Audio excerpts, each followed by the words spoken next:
Salt Lake City, as media gossip and rumors were spreading like wildfire near the NBA trade deadline. It was nearly impossible for Utah Jazz guard Ricky Rubio to escape the chatter. Even as reports surfaced with his name linked to potential deals, the Spanish floor general tried not to let it affect his on-court production or his work in the community.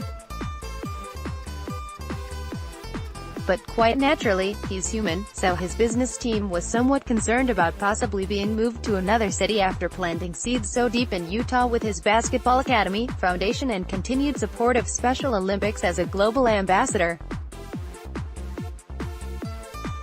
Even with the uncertainty, Rubio met with his close friends and business partners Josep Heredia and Lucas "Charty" Garcia in the midst of the storm, to set the record straight. "Hey guys, we're still here, and until we don't hear anything else, we're still here," Rubio told his friends. "I want to engage with the community and we won't stop doing things because of the rumors, so let's keep doing that, and we'll figure out if we move, but we can't stop doing that. To me, it's not a surprise because I've known him for so long and it's just who he is.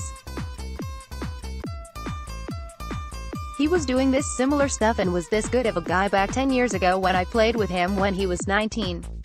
Quote, "And that's exactly what they did." As Rubio continues to run the Ricky Rubio Academy throughout the season, most recently meeting Sunday, less than 24 hours after leading the Jazz to a 125-109 victory against Dallas on Saturday night.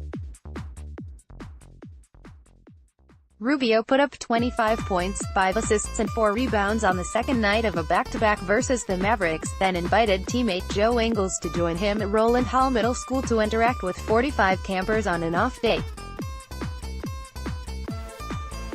10 of those were also from the Special Olympics Utah program, with President and CEO Darcy Dixon also in attendance. "It recharges my batteries to come here," Rubio said, upholding the academy while in season. "Of course, you see the calendar and pick the dates to where your body and mind can do it, but I have free days before the next game, so I think it was a great day.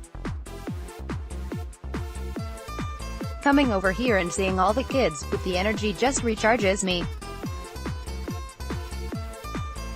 It's good for me, but it's better for us." In the 2 weeks prior to the February 7 trade deadline, Rubio averaged 12.8 points, 6.3 assists and 1.6 steals, but has boosted his average to 17.8 points, 5.8 assists and 4.8 boards on 49.1% shooting in the 4 games since the trade period passed.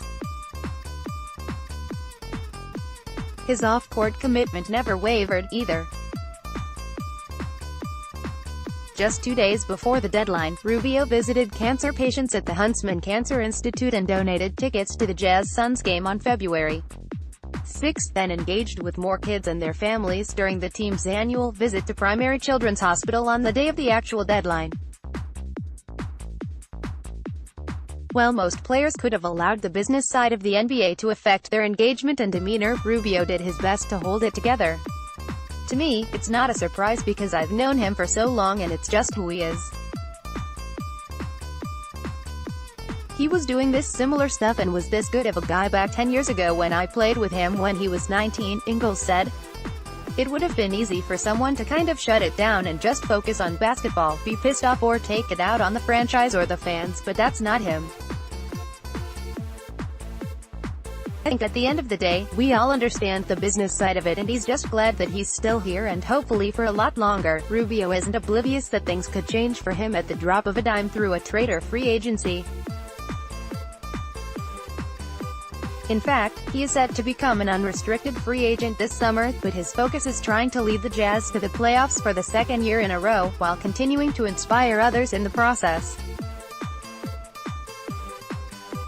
"The community doesn't have to fall because this business works this way," Rubio said.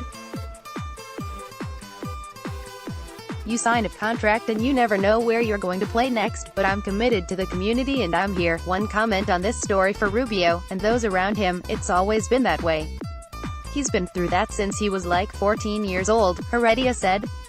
"He was a professional at 14 years old and had the pressure since then, and now he's 29, he's grown up and he knows that he doesn't have to be worried about all these rumors and these surroundings and knows he has to be focused on what he's doing, and a sign of that is just to keep doing that no matter what and keep planning things that he wants to do in the community no matter what."